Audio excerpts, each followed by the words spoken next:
Time now is 23 minutes past 8. 7 workmen from England driven to find work on a building site in Germany during the unemployment crisis of the 1980s. Doesn't sound like the most scintillating idea for a television show, but for some reason it worked. Auf Wiedersehen Pet's first episode was broadcast 40 years ago this week. It went on to be one of the most successful programmes of its era. It still resonates with modern audiences, if you catch a repeat. It created stars of its cast, which included Timothy Spall, Kevin Whately, and of course, Jimmy Nail. One of the great things about the show was that we as actors loved each other's company. We loved hanging out together. I mean, often when you shoot a scene, if it only involves 2 of the actors, the other guys are normally in the dressing room or whatever, waiting for a call. On Auf Wiedersehen, on that first series, everybody was always on the floor because it was just such joy to watch other people working. We had such a good time on it. And your character certainly got lots of laughs. Describe Oz to us. Well, he was a lout, he was belligerent. That kind of sums him up in a nutshell. He was a contrarian. When the series started, I hadn't seen any of the finished episodes. So watching Oz was as big a shock to me as it was to everybody else. I mean, obviously it was me playing the part, but I really couldn't believe what I was seeing. I had a hard time processing it. So goodness knows what the rest of the country made of it. Well, it must have been quite a shock to see yourself on screen, because am I right in thinking that this was your very first acting role? Not only was it my very first acting role, I hadn't given acting a thought.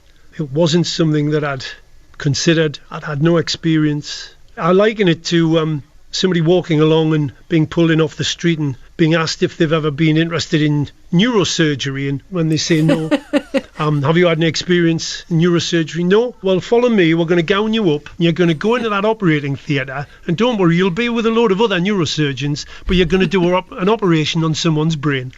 If you substitute actor for neurosurgeon, although we weren't saving lives, that was a bit like what it felt like. Well, it doesn't look like that. I just watched the very first episode back, and you seem incredibly natural in the role. Well, naturalistic. I mean, I can't watch those early episodes. You see everything that you maybe do differently, you do better. Well, let's get a flavour of some of the humour now, and this is Oz's reaction to having had a blood transfusion. Not bad for a bloke who's just had a blood transfusion, eh? We talked about blood transfusion? Well, I might have to give you nearly 4 pints if Are you trying to tell me there's 4 pints of German blood swelling about inside of me? Well, I'm only surmising it was... Oh, man, you know what this means, don't you? What? I'm half bloody German now, man. Probably got a special English tank, man, put aside for emergencies, you know. Bollocks. All right, Oz? How are you feeling, mate? Bloody suicidal at the moment, Chur. I think it's fair to say that Oz wasn't a fan of the Germans he was working with. Well, it's an interesting coincidence, I assume it is a coincidence, that the very first episode went out on Armistice Day when hostilities between the Brits and the Germans ended.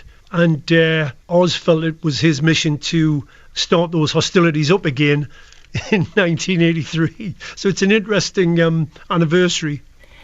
And what do you think it means for the audience? Do you think we're laughing at Oz being anti-German, or are we laughing at the anti-German jokes? Well, you could laugh at different things in those days. I mean, sensibilities have changed. The broadsheets used that favourite handle to describe it when they write, it captured the zeitgeist. And I think, joking apart, it did do that. It was of its time and it caught a moment and a mood. But obviously times have changed, viewing sensibilities have changed. It was what it was.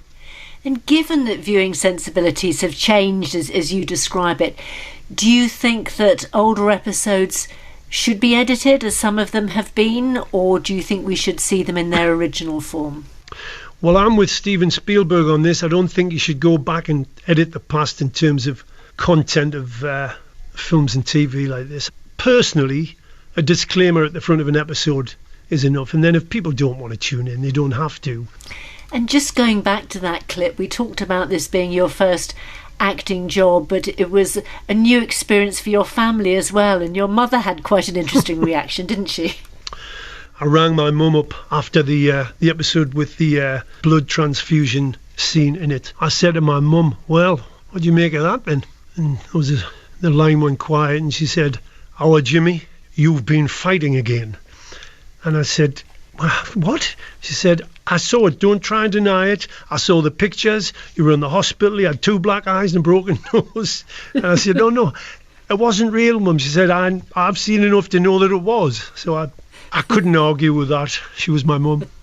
One of the reasons that Auf Wiedersehen Pet was so successful, it was because it was a very warm, authentic depiction of working class life. And I know some actors, people like Michael Sheen, have talked recently about the fact that there's a lack of that on screen and a lack of talent coming from the working class. What do you think about that? I think it's more difficult now in terms of people starting out, getting a start, getting to the main drama academies, which most of them are in London. It's certainly tougher for the regional kids starting out who have to climb all those hurdles before they do any acting or performing. It's just how it is at the moment. It's not great. I think Michael Sheen has a point. The northeast of England is so important to you, the backdrop for Auf Wiedersehen Pet and so much more of your work. You lived in London, I think, for quite a long time, but you're back now in the northeast. What's that been like? Generally great.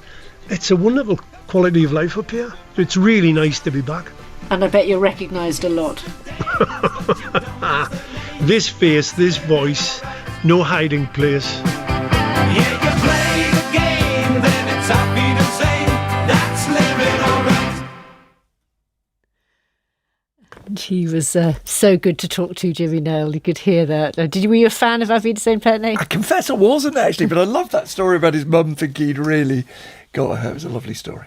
Absolutely. Well, we can highly recommend if you want to watch any of the back episodes of that, because he was certainly somebody that was very enjoyable. And we should also say that the clip we heard in the interview was from the very first series of Auf Wiedersehen Pet, which was broadcast on ITV.